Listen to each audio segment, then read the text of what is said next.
YouTubers, it's Merrix here again with a new video game review! Yes, let's see what it is going to be this time. I got a couple I can do. Let's do WWE All-Stars.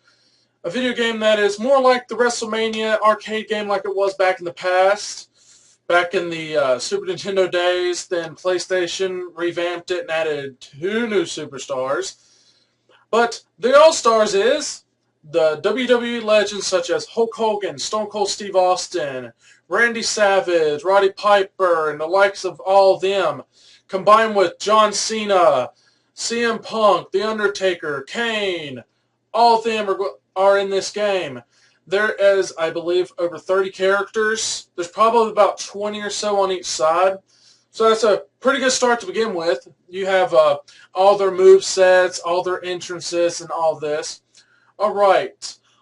There is no story to this game. There is a mode that's like a championship mode. There's 3 championships you can go through.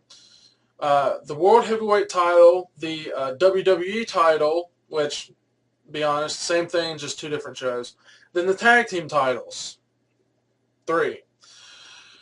So, pick any character you want. I suggest doing one superstar and then 1 legend for the world titles, because then you can unlock an achievement for both. And with the tag team champions, pick whatever you want. You know, the world titles, The Undertaker, the old style Undertaker, with Paul Bearer being there as a, you know, his talker, whatever. You know, there's a few matches, then they go back to the cutscene where the Undertaker's like beating the coffin with a hammer, saying pretty much that this is going to be your grave whenever I beat you. You know, there's little cutscenes like that throughout the game, in that mode with the Undertaker, Randy Orton, and DX, yes. Everyone's voice is there. Even Paul Bearer's there. For commentary, it's King and not Michael Cole, King and Jim Ross. Hope you feel better, Jerry. Pretty much, the game is a solid, good game.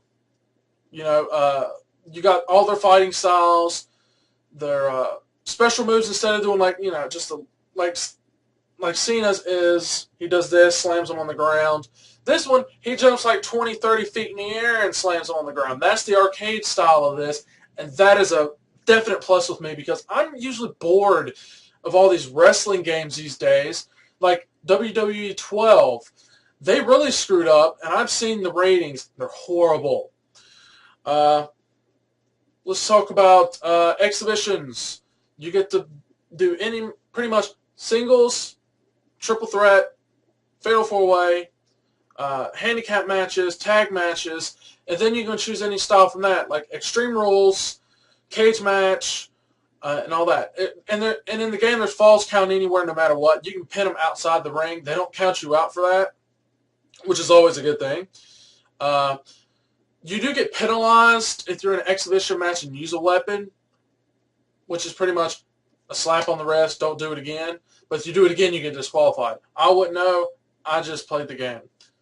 There are unlockable characters, which you basically get through fantasy matches.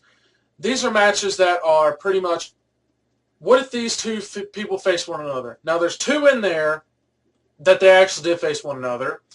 I think it was not Stone Cold. Lost my train of thought here, people. Rey Mysterio and Eddie, which everyone knows that they did have a feud a while for Rey's adopted son, Dominic. And I cannot recall the other one. It might have been Hulk Hogan versus Cena, but I think they never faced each other. But all I'm saying is there's 2 matches in there that actually did happen.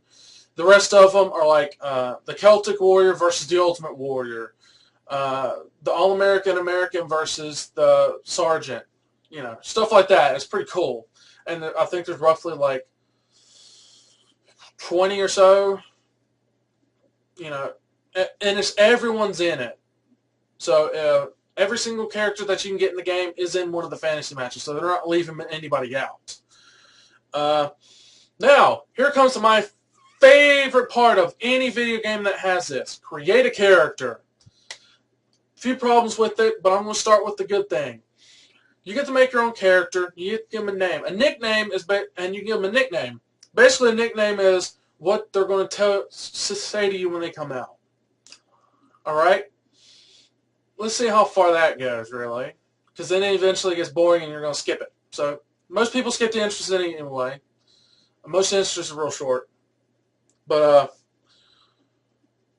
one major thing about the create a character I did not like is you cannot customize your own fighting style. You have to use a template. And all the templates are the superstars. You do not get one of your own. So, back to create a character, the good thing. You get to have any kind of costume you want, pretty much whatever they give you on a list. I started off with like a Mario style, you know, just because it's me and I like Mario. And I gave my partner, Wrinkles Warrior, Buck Gaines, the Luigi style. But then I switched them up. Now they look more like us. My character's wearing a sleeveless shirt with like black khakis. His character's wearing a camouflage green shirt with a pair of, I think, shorts, or no, long athletic shorts. And he has glasses on. I have a bald head and that. Now, I didn't give mine glasses for obvious reasons. I gave his sunglasses for obvious reasons because he wears a lot of sunglasses, or one pair of sunglasses all the time. Anyway, let's see. I've talked about pretty much every aspect of the game. You know, there's not too many bad things about it. Like I said, to create a character, you have to use a template, but if you choose the right template, it's good. But you don't have to have their finisher. You can have CM Punk's fighting style and John Cena's finisher. That's the good thing. You don't have to have their finisher. You can have your own. Speaking of that, in order to unlock new finishers, you have to go through as the respected character to unlock it. Some people say it. I went through the first like 5 or 6 matches and it says you have unlocked Stone Cold Stunner. So, and you can do that over and over again. You don't even have to necessarily beat it. But there's no length really to the game. You can play it multiple times. It doesn't matter. I probably will on days where I'm, you know, playing one game for too long and I want to get over with. Yeah. All right, rating time. It is not a perfect game. Few little things, you know, here and there that, you know, rub me the wrong way. You know, every superstar you want to be in this game is in this game. There were downloadable contents. I've only gotten 2 of them. One, the Honky Tonk Man and Michael Hayes, which they promised me R-Truth with one of them, and I got Michael Hayes. Don't care. I like Michael Hayes a little bit better anyway. All right. The rating for this game, 4 out of 5. Like I said, I would really like to, you know, customize my character to have any kind of moves he wants. You know, that's basically the only aspect, and that drew it down by 1 point. You know, I'm not going to give it a 5 out of 5. I've seen people give it a perfect score and still say they have problems with it, so drop it down then. You know, but I'm not using a point system, 4.5. I'm using a 4 out of 5. So, this is Delta Merrix with WWE Superstars, signing out.